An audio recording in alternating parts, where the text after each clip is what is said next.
നിന്റെ ജീവിതത്തിൽ ഇന്നത്തെ ക്ലേശം, മുറിവ്, സങ്കടം സൗഖ്യപ്പെടാൻ ചെയ്യേണ്ട വളരെ പ്രധാനപ്പെട്ട കാര്യമാണ് ഏത്? പറഞ്ഞേ. ക്ഷമിക്കുക. നിരപരാധികം ക്ഷമിക്കുക, വ്യവസ്ഥകളില്ലാതെ ക്ഷമിക്കുക.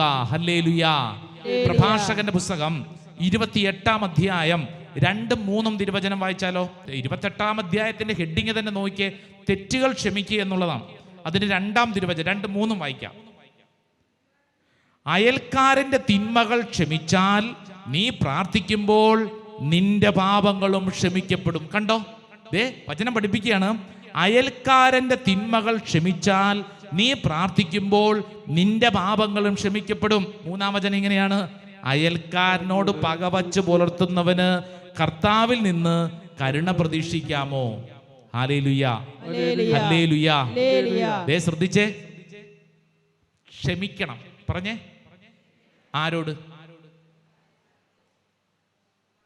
നിന്റെ ജീവിതത്തിൽ നിന്നെ വേദനിപ്പിച്ചവര്. ചിലരിങ്ങനെ ചിന്തിക്കുന്നുണ്ട്, അച്ഛാ ഞാൻ ഒരു തെറ്റും ചെയ്യാതിരുന്നിട്ടാണ് അവരെന്നോട് ഇങ്ങനെ ചെയ്യുന്നത്. ആയിക്കോട്ടെ, പക്ഷെ നീ എന്ത് ചെയ്യണം? നീ ഒരു ദൈവമകനാണ്, ദൈവമകളാണ് ആയതിനാൽ എന്ത് ചെയ്യണം? ക്ഷമിക്കണം.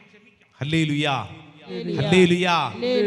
ദൈവ തിരുമുമ്പിൽ ഈ തീരുമാനം എടുക്കണം, പ്രഖ്യാപിക്കണം. എങ്കിലേ സൗഖ്യം നമുക്ക് അനുഭവിക്കാൻ പറ്റൂ.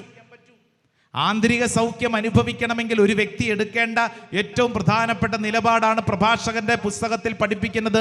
നീ ക്ഷമിക്കാൻ തയ്യാറാവണം. അടുത്തിരിക്കുന്ന ആൾക്കൊന്ന് കൈ കൊടുത്തോന്ന് പറഞ്ഞ്, ക്ഷമിക്കാൻ തയ്യാറാവണം. ഹല്ലേലൂയാ, ഹല്ലേലൂയാ, ഹല്ലേലൂയാ.